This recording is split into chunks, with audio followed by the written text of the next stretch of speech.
Discretion is advised.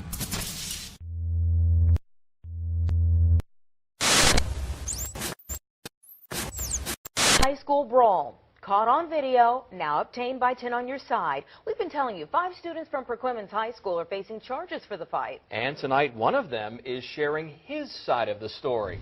Only 10 on Your Side's Liz Kilmer spoke with him and his family. And Liz, they believe this punishment is not right. Tom and Anita, that's right. 17-year-old Austin Dazelle is not only charged with disorderly conduct as an adult, but he's also been expelled. He says he only got involved in the fight in order to defend the female staff members who were being attacked. We want to warn you, the video contains violence.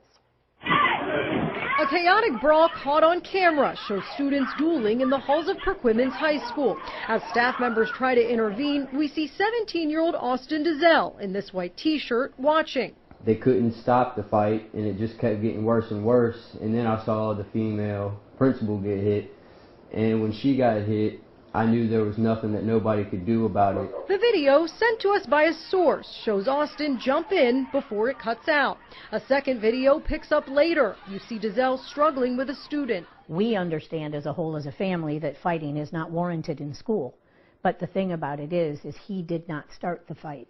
He went in to stop the fight. One staff member got a concussion. A dozen others were hurt.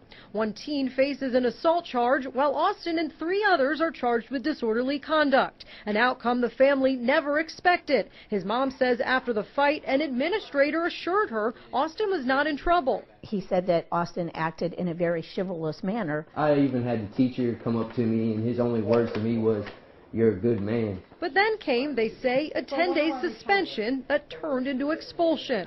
I think the penalty is a little bit stiff. His parents say Austin never had an issue in school before. Now he's being sent to an alternative center.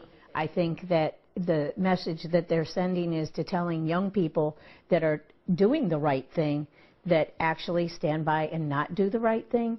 That's not acceptable to anyone. And I spoke with the superintendent today. He returned our calls, as he has from the start of all this, but he says he cannot legally discuss student disciplinary matters with us. He says with this type of incident, the school is governed by guidelines spelled out in the student handbook. I'm Liz Kilmer, 10 on Your Side.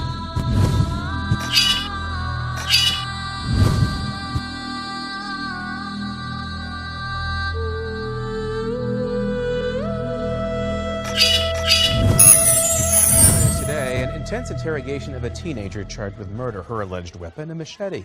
A newly released video shows her going at it with police detectives. 7 News reporter Brian Enton is at the news desk. Brian. Craig, this is a 2-hour intense interrogation video with lots of twists and turns. The 19-year-old woman says she did not have anything to do with the brutal machete murder of a teenage Homestead student. She is crying. Combative. Angry. Hitting the wall in this police interrogation video. Even trying to block the camera. I want to know what you were involved in. But 19-year-old Desiree Strickland insists she's innocent. I haven't done anything, though. Listen to me. You haven't waived your rights. Okay, so I'm not... There's a charge of first-degree murder. Prosecutors say Strickland and 4 other suspects savagely murdered 17-year-old Jose Guardado with a machete. They all lived at Homestead Job Corps together in 2015. Last year, Jose's family took 7 News deep into the woods, where they say they found the teen's body. I stopped digging there. That's where I found his foot, and they were burned. Something like this, what happened to my friend, it's not, you know, forgettable. Police reports say Jose was lured into the woods, ambushed with a machete, and was on the ground dying when he was ordered to lay in the grave. Investigators say Strickland and one of the suspects had sex in the woods before heading back to campus. I didn't do anything. I did not kill that boy. I never did anything.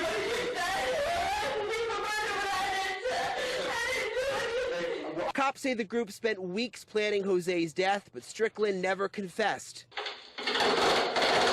At one point in the interrogation video, she looks like she's trying to get out of her cuffs. and it appears she etches a message into the table. It says, Miami Police Department, go to hell. So police say 3 of the other suspects confessed to the murder. Desiree Strickland remains behind bars right now, awaiting her trial. At the news desk, Brian Enton said. Wildest dreams. When I have pictured myself doing that. But right now, an 11 Alive exclusive as we take you inside the police interrogation room as 2 brothers admit they tried to kill their parents. Their family seemed nearly perfect until its dramatic demise. And now in a new video you'll see only on 11 Alive, we hear from Cameron and Christopher Irvin as they're confessing to the crime that put their parents in the hospital. Valerie Hoff obtained the entire case file, offering a rare look inside a family that was slowly unraveling. And we want to warn you that some of the images you are about to see are graphic. 911, what's the location of the emergency? My children are trying to kill me. They're trying to kill us. Hundreds of documents and hours of video show 2 brothers at their breaking point. In separate interviews with police, they confess to their crime and say all they ever wanted was their parents' approval. Christopher Irvin sits quietly in one interview room. His younger brother Cameron screams and sobs in another one. It's just hours after their arrest in September 2015 for trying to blow up their home with their parents inside. When that failed, they violently attacked them with guns, knives, and their bare hands, putting both parents in the hospital. They're trying to strangle us and shoot us. What could possibly have led up to such violence? Christopher, I hear you had a rough morning. An empathetic detective drew confessions almost immediately as Christopher Irvin described a cold and distant relationship with his father, Zach, a college football star who wanted his sons to follow in his footsteps. Our house is weird. My dad, he was pissed when I decided to not play football anymore. Every time he looked at me, it was like, get out of my face, like, why are you here? But my brother was in the band. He really didn't like that. He would make fun of him, didn't want to go to his performances, type things like that.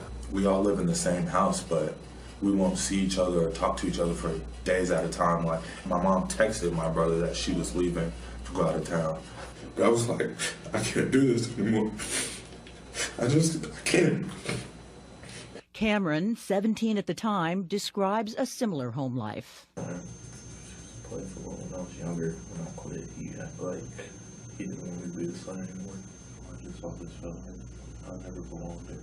Cameron also describes several violent arguments with his father in the weeks before the crime he said was his idea to blow up the house while their parents were sleeping. When it didn't work, the brothers grew desperate. We kind of already started this. We gotta finish it.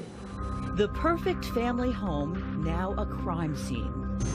Grab the next one, just stab him, kept stabbing him, kept stabbing him. You know, it's like my body was moving in the room, but I was just watching. I want you to hang in there. You guys are gonna get past this, okay? After their confessions, Cameron and Christopher are reunited.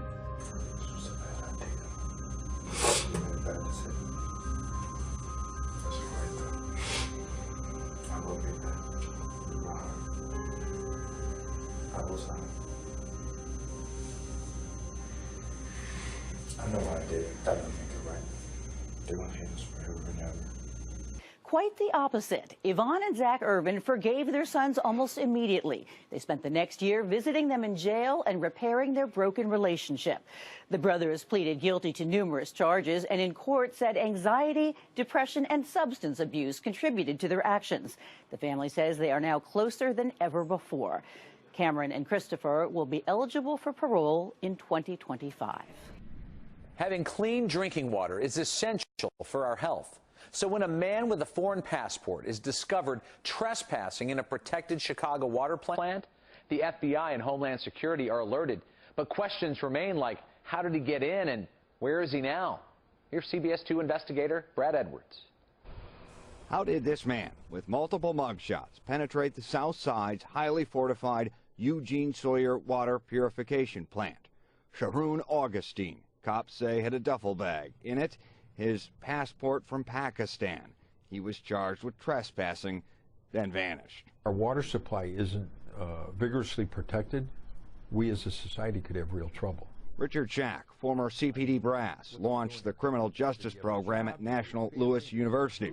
He's extensively studied municipal water supplies. I hope it doesn't fall through the cracks, because it could indicate someone that's looking, casing, trying to find something that's vulnerable. He could be an innocent guy that got into the wrong spot, but he also could be the worst kind of person that we're dealing with. On July 17th, per the incident report, Augustine was on the property that's heavily secured. Is this one you'd be concerned about? What particularly would concern me is the fact that he had a foreign passport, and what was he doing there? Augustine said he thought the premises was a gym. Well, there aren't too many gyms that are connected to water treatment facilities, so that would concern me greatly. Augustine's had numerous previous arrests, pleaded guilty twice on drug charges in Wisconsin.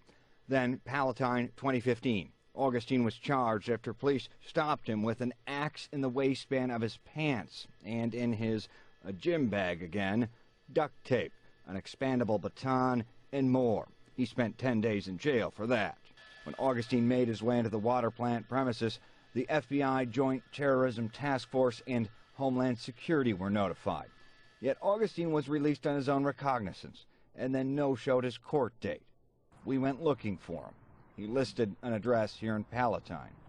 No unit number, so we rang them all. A neighbor. Do you think you've seen him? No. 3 months after he was scheduled to appear in court, he did, pleading guilty and resentenced to court supervision in late October. We went looking for him again. No luck. How vulnerable is the water supply? Water supplies are the lifeblood of our society. And the City Department of Water Management, citing security, will not say how Augustine got access, though they say he never breached critical areas. They also told us it was a, quote, serious offense to be prosecuted to the full extent of the law. In this case, Augustine was sentenced to 1 month court supervision.